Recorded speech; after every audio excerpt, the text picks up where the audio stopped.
Welcome to the channel of science fiction. Don't forget to like and subscribe for more content. Enjoy listening. The air inside Alan's secluded base was thick with silence, broken only by the occasional hum of machinery. It was a fortress of solitude, nestled deep in the shadows of a barren canyon on the outer rim of the galaxy. Alan, a seasoned mercenary, with a reputation for ruthless efficiency, preferred it that way. The fewer visitors, the fewer complications. He was, after all, a man who thrived in the simplicity of isolation. Unbeknownst to him, an intruder had already bypassed his base's complex security systems. The alien assassin moved like a shadow, her form blending seamlessly with the dim light of the corridors.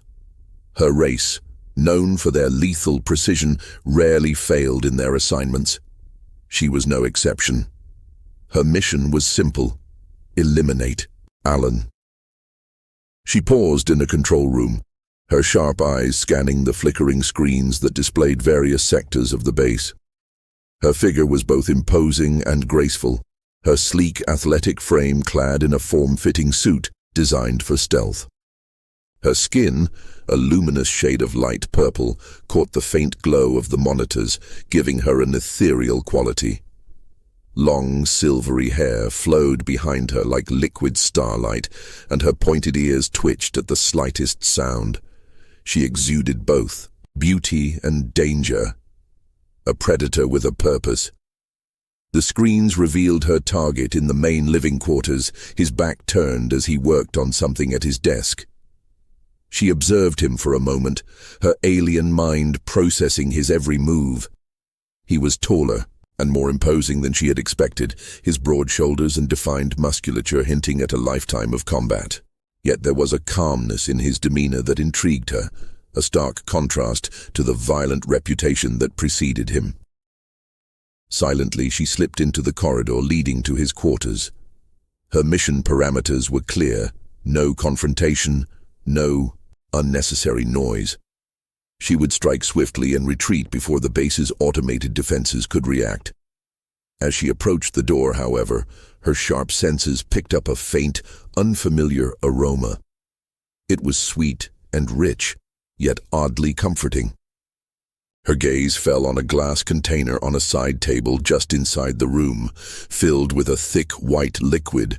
Her curiosity piqued. She stepped inside, her movements as silent as a breeze. Alan remained unaware of her presence, engrossed in his work. The alien assassin's gaze flicked between him and the container. The liquid seemed out of place in this otherwise stark and utilitarian space. Against her better judgment, she reached for it. She lifted the container, her slender fingers wrapping around the smooth glass. Tilting it slightly, she allowed a small amount of the liquid to touch her lips. The moment it did, her sharp mind faltered. A cascade of sensations overwhelmed her: warmth, sweetness, and a surge of unfamiliar emotions that left her momentarily unsteady. It was as if the liquid had unlocked something within her, a part of her she hadn't known existed. Her grip tightened on the container as she struggled to compose herself. What was this substance, and why did it affect her so profoundly? Before she could delve further into the mystery, Alan shifted in his chair. The sound snapped her back to reality. She set the container down carefully, but it was too late. Alan turned, his piercing eyes locking onto hers. For a moment, time seemed to stand still.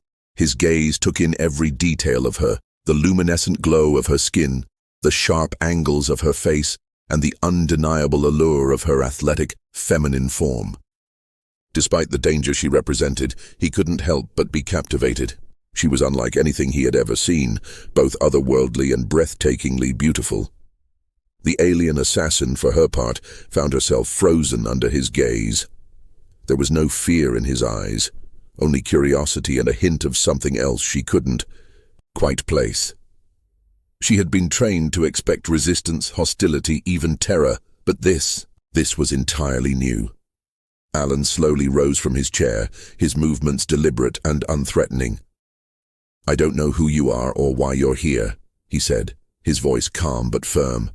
"But if you were planning to kill me, I think we both know you've missed your chance." The alien assassin's hand instinctively moved toward the weapon at her hip, but she hesitated. Her mind raced, trying to reconcile her mission with the strange sensation still lingering from the liquid and the unexpected connection she felt under his gaze. "Who sent you?" Alan asked, his tone softer now, almost gentle. "And why are you hesitating?" She didn't answer, her mind a whirlwind of conflicting thoughts. Her silence only deepened the mystery for Alan, who took a cautious step closer. His eyes, now filled with a mix of intrigue and compassion, never left hers. For the first time in her life, the assassin felt something she couldn't define. Vulnerability, curiosity. Whatever it was, it held her captive. The silence stretched between them, thick with unspoken questions and unacknowledged truths. Alan, ever the pragmatic survivor, knew he should act, disarm her, restrain her, something. But he couldn't bring himself to break the fragile moment. Instead, he found himself drawn to her, captivated not just by her beauty, but by the enigma she represented. Finally, the alien assassin lowered her hand from her weapon, her sharp features softening ever so slightly. The mission, the orders, the discipline, all of it seemed distant now, eclipsed by the strange and undeniable connection between them. For the first time in her life, she chose to pause, to question, and to let the moment unfold. The silence that lingered between them in Alan's quarters was thick, almost tangible. The alien assassin stood motionless, her sharp, glowing eyes fixed on him, the weapon at her hip untouched. Alan remained cautious but unmoving, his body tense yet calm, his gaze never wavering from hers. For a man who had survived countless ambushes and near-death experiences, this moment felt unlike any other. There was a mystery to her, an allure that extended beyond her otherworldly beauty. "You're not what I expected," Alan said finally, his voice steady. His hands were at his sides, showing no intent to reach for the blade strapped to his thigh. He was no stranger to combat, but something about this situation demanded a different approach. "If you're here to kill me, you're taking your time." The alien woman's hand twitched near her weapon, a reflexive gesture that betrayed her training. Her mind was a storm of conflicting thoughts. She had been trained to act without hesitation, to execute orders with precision and detachment. Yet here she was, paralyzed by an inexplicable force that seemed to bind her will. Her voice, when she finally spoke, was melodic, yet sharp, each word deliberate. "I was sent to eliminate a threat. That is my mission." Alan's lips curved into a faint smile, though his eyes remained guarded. "Then why haven't you?" she faltered, the question striking deeper than she expected. Her gaze darted to the container of liquid on the table, the remnants of her impulsive decision still clinging to her lips. The nectar, its sweetness, its warmth, had awakened something within her, a sensation she couldn't define. It had fractured the unyielding resolve she had carried her entire life. "It's complicated," she said, her tone softer, almost uncertain. For the first time, her weaponed hand lowered fully, her posture shifting from aggressive to contemplative. "You are not what I was told." Alan tilted his head slightly, his curiosity piqued. "What were you told? That I'm some ruthless killer? A monster, maybe?" She hesitated, her glowing eyes narrowing as if searching for deceit in his words. "I was told you are a threat to the balance, that you are dangerous." Alan chuckled softly, though there was little humor in the sound. "Dangerous, sure. That's part of the job description when you work in my line of business. But a threat to the balance? Sounds a bit melodramatic, don't you think?" Her silence was her only response. Alan took a careful step closer, his movements deliberate and unthreatening. He was aware of the danger she posed, the ease with which she could end his life if she chose. Yet, something told him she wouldn't. Not now, not after whatever had shifted in her. "What's your name?"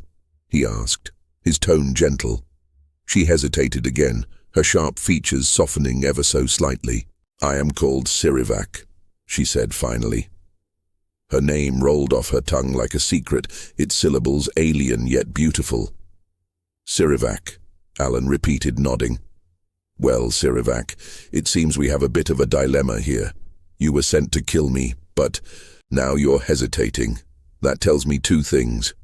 Either you're not as cold as they wanted you to be, or something about me has you questioning your orders." Her jaw tightened, her hands clenching into fists. "You think this is a game?" "That I am weak," Alan shook his head. "Not weak, just human. Well, figuratively speaking." Her eyes flared at the suggestion, but she said nothing. Alan took another step closer, his voice lowering slightly. "Let me guess. Whoever sent you didn't tell you why I'm such a big problem.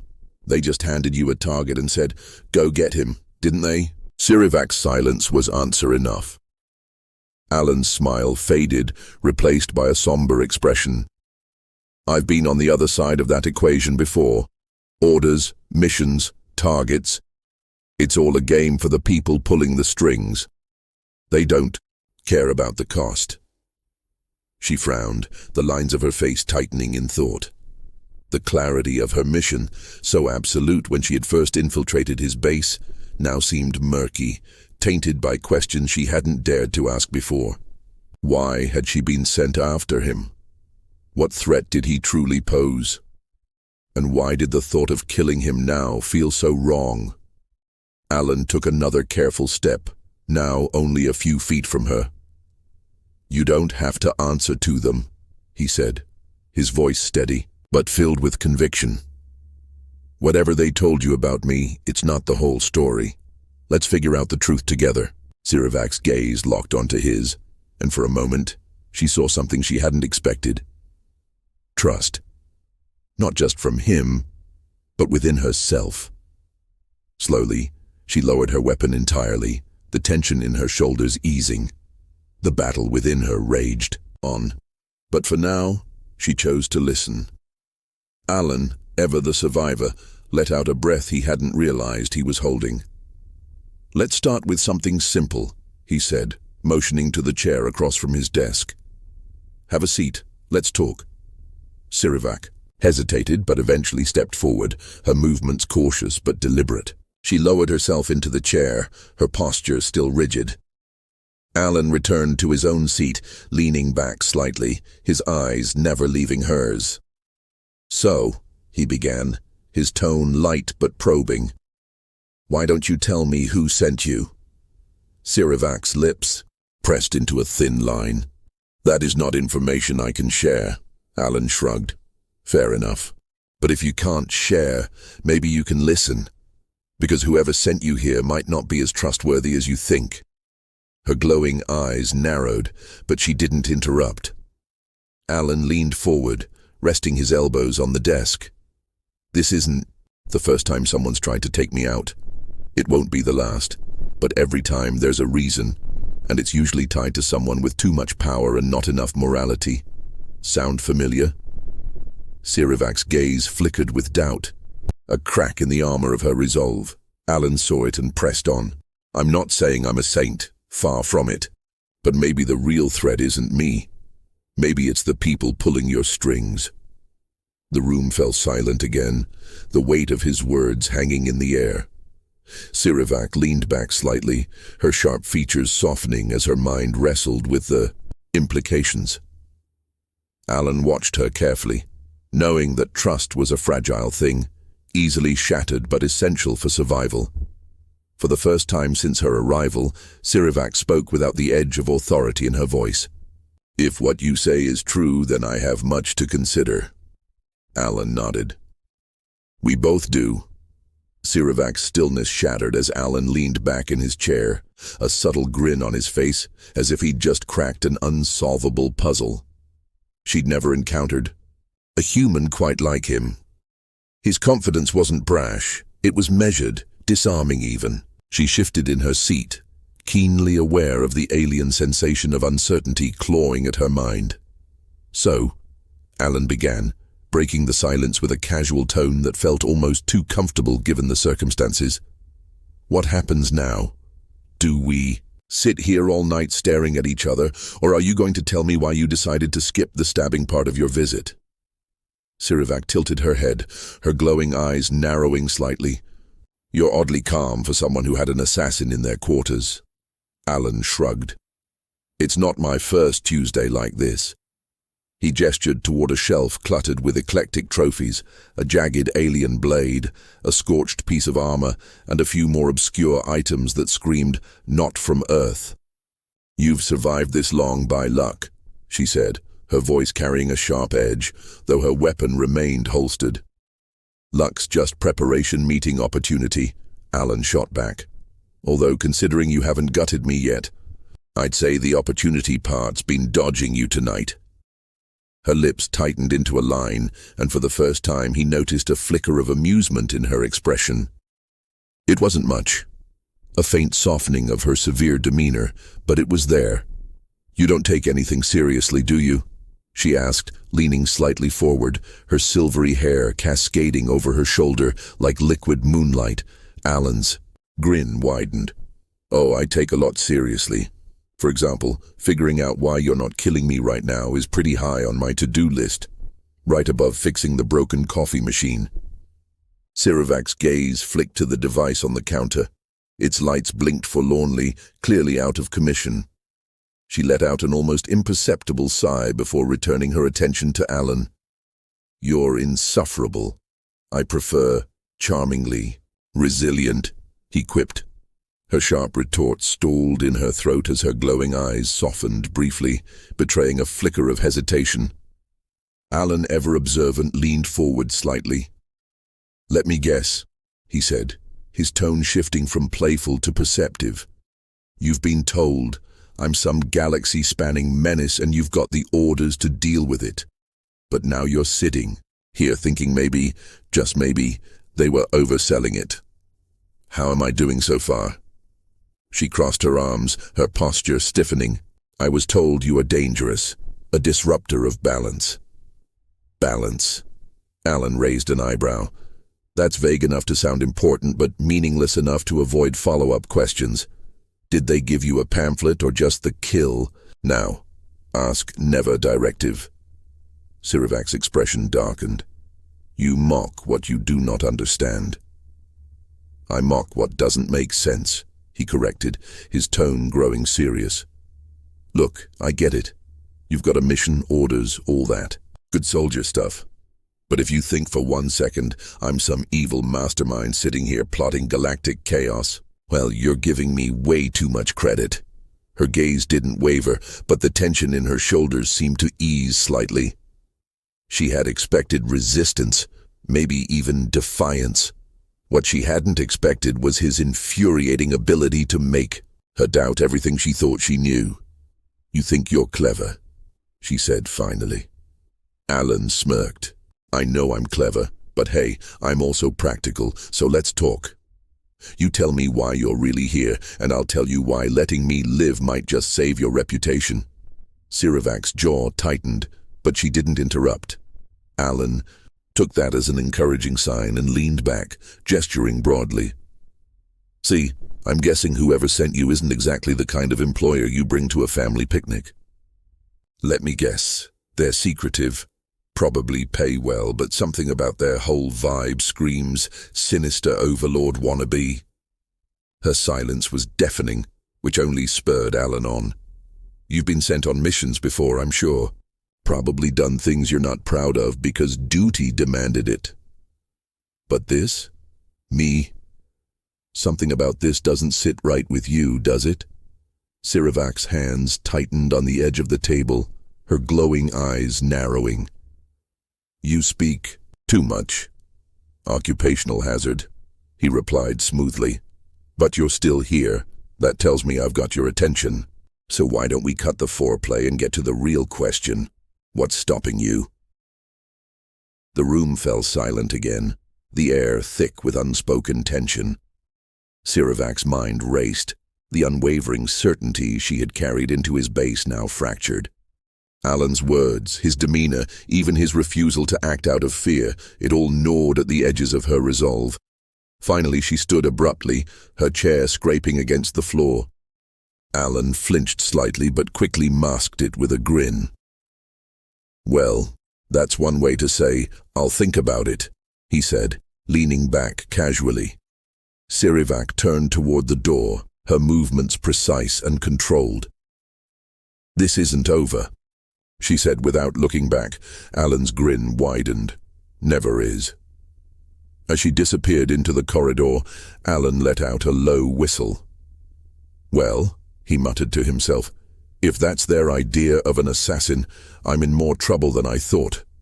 Here.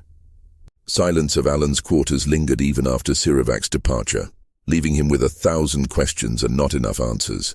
The faint hum of the base's systems did little to soothe his nerves, though he masked his unease with his usual smirk.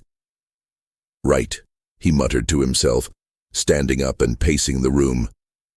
"Just another assassin who happens to have second thoughts. Nothing unusual about that. Still, there was something about her, beyond the obvious danger she posed, that tugged at his thoughts. He wasn't used to killers hesitating, let alone having what seemed like a moral crisis mid-mission. There was more to her story, and Alan was determined to find out. Meanwhile, Sirivak moved swiftly through the base's corridors, her mind a storm of conflicting emotions. Every instinct screamed at her to leave, to regroup and reevaluate, but she couldn't shake the image of Alan's infuriatingly calm face. He was nothing like the ruthless figure she had been briefed on. And the nectar, the strange, intoxicating liquid, had done something to her, awakened a part of herself she didn't fully understand. She found herself back in the control room, where she had first watched Alan through the monitors. The screens still displayed the various sectors of the base, their flickering light casting shadows across her sharp features. Her hand hovered over the console, torn between overriding the base's systems and leaving things as they were. Her hesitation was interrupted by the sound of footsteps. She turned sharply, her hand instinctively reaching for her weapon, only to find Alan leaning casually against the doorway. "Miss me already?" he quipped, his grin as infuriating as ever. "You should be more cautious," she snapped, her voice sharp. "Do you not understand the danger you're in?" "Oh, I get it," Alan replied, stepping into the room. "You're the danger, big, bad assassin sent to take me out. Trust me, I've got the memo. But let's be honest.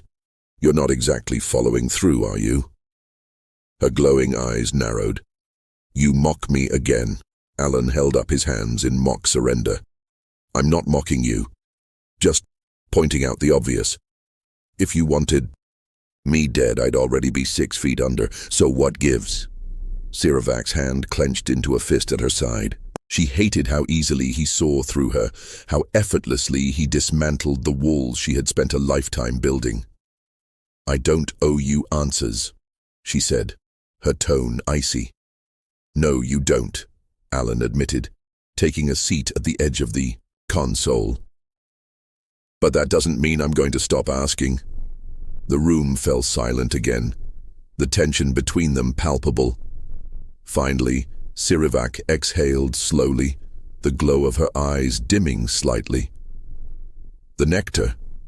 What is it?" Alan raised an eyebrow, surprised by the shift in topic. "Oh, that?" He nodded toward the living quarters. "It's just something I've been working on, a little experiment." "It's more than that," Sirivak said, her voice firm. "It affected me, changed something." Alan's curiosity deepened. "Changed how?" She hesitated, struggling to find the right words. "It disrupted my focus, brought thoughts and emotions I've never experienced. It made me question. Alan leaned back, his expression thoughtful. Well, that's interesting. Didn't think it'd have that kind of effect on someone like you. Someone like me, she repeated, her tone sharp. Alan shrugged. You know, all disciplined, emotionless assassin types. Not exactly known for introspection. Sirivak's glare could have melted steel, but she said nothing. Instead, she turned back to the monitors, her mind racing. Alan watched her carefully, sensing the cracks in her resolve growing wider. Look, he said after a moment, his tone softer. I don't know who sent you or why they want me dead. But I do know this. If they're trying this hard to get rid of me, it's because I'm in their way. And if I'm in their way, maybe it's for a damn good reason. Sirivak's shoulders tensed. You think you're some kind of hero? Alan chuckled. Nope, just a guy trying to survive. But if taking me out means helping the wrong people, then maybe, just maybe, you should be questioning who you're really working for. The words hit harder than she expected. For all her training, for all the missions she had completed without hesitation, she had never felt this doubt. Alan's infuriating confidence, his refusal to treat her as an enemy, had forced her to confront truths she'd rather ignore. I don't trust you, she said finally, her voice low but steady. Fair enough, Alan replied, standing up. But maybe that's a good place to start, because if you're doubting me, you're probably doubting them too. And that, Sirivak, is the first step to figuring out who the real bad guys are. She didn't respond, her gaze fixed on the monitors. Alan took that as his cue to leave, heading back toward his quarters. As he disappeared into the corridor, Sirivak's hand hovered over the console again, her mind a battlefield of conflicting loyalties and burgeoning questions. For the first time in her life, she wasn't sure who to trust, and that terrified her. The hours passed in tense silence as Sirivak sat in the control room, her glowing eyes fixated on the flickering monitors. Despite her training, her mind felt like a battlefield of emotions and questions she wasn't equipped to handle. Alan's words lingered in her thoughts, unraveling the purpose she had always believed in. Meanwhile, Alan paced his quarters, his usual smirk replaced by a rare look of genuine concern. For all his bravado, he couldn't shake the feeling that Sirivak's hesitation wasn't just about him, it was about something bigger. And for reasons he couldn't fully articulate, he felt an unshakable need to help her figure it out. Eventually, Alan decided he'd had enough waiting.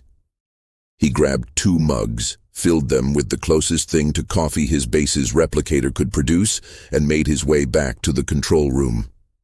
When he stepped inside, Sirivak barely acknowledged him, her rigid posture unchanged. You've been staring at those screens for hours, Alan said, setting one of the mugs on the console near her. Figured you could use a break. Sirivak's sharp eyes flicked to the mug before returning to the monitors. I don't need your hospitality, she said curtly. It's not hospitality, Alan replied, sitting on the edge of the console, with his own mug in hand. It's coffee, or something resembling it. Either way, it helps when you're trying to untangle a mess in your head. Her gaze narrowed, but she didn't push the mug away. Instead, she reached for it cautiously, as if the simple gesture might compromise her mission further. She took a small sip, her expression unreadable. Not bad, she admitted quietly, setting the mug back down. Alan raised an eyebrow, his smirk returning. High praise coming from someone who tried to kill me a few hours ago. Sirivak sighed, the tension in her shoulders easing slightly. You're insufferable, and yet you're still here, he countered, his tone softening. Which makes me think you're not as sure about your mission as you were when you first walked in.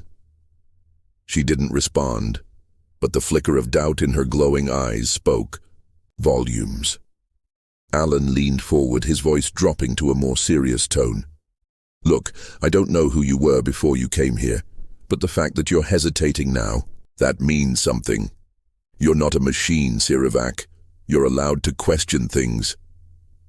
Her lips pressed into a thin line, her gaze falling to the mug in her hands.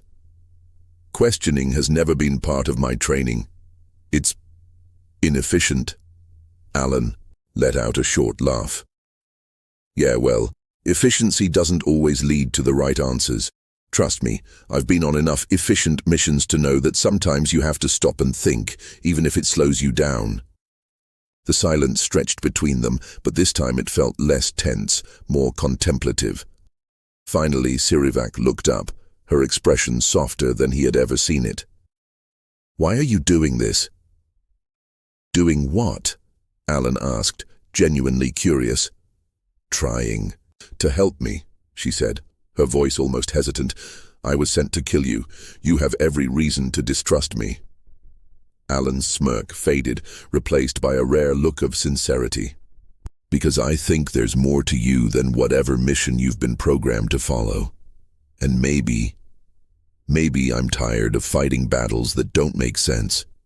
If helping you means putting an end to one of those battles, then it's worth the risk.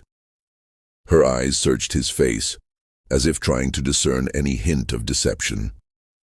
When she found none, her posture relaxed further. For the first time since their encounter began, she allowed herself to feel something other than doubt. An obligation. You are different from what I expected, she admitted, her tone almost warm. I get that a lot, Alan replied, his smirk returning. But you're not exactly what I expected either. Sirivak tilted her head slightly, a faint hint of curiosity in her expression. What did you expect? Oh, you know, he said, waving a hand dismissively. Cold, ruthless, maybe a bit more stabbing and less talking. Definitely not someone who'd be drinking coffee with me. She let out a soft laugh, surprising them both. The sound was melodic, almost musical, and it caught Alan off guard. He leaned forward slightly, his gaze locking onto hers. You should laugh more often, he said, his voice softer now. It suits you. Her cheeks darkened slightly, a subtle flush spreading across her light purple skin. She looked away, trying to regain her composure. You're impossible, she muttered. And yet here we are, Alan said with a grin. So, what do you say we figure this out together? No missions, no orders. Just two people trying to make sense of this mess. Sirivak hesitated, the weight of her decision pressing heavily on her. But as she looked at Alan, she realized that for the first time in her life, she wanted to choose her own path. Slowly, she nodded. Together, she said, her voice steady. Alan's grin widened. Now that's more like it. The two sat in the quiet control room, their unlikely alliance solidified. For Sirivak, it was the beginning of a new chapter, one where she would finally discover who she truly was. And for Alan, it was a rare moment of hope in a galaxy that rarely offered it. Together they would face whatever challenges came next, united by trust, curiosity, and something neither of them fully understood yet, but both felt deeply.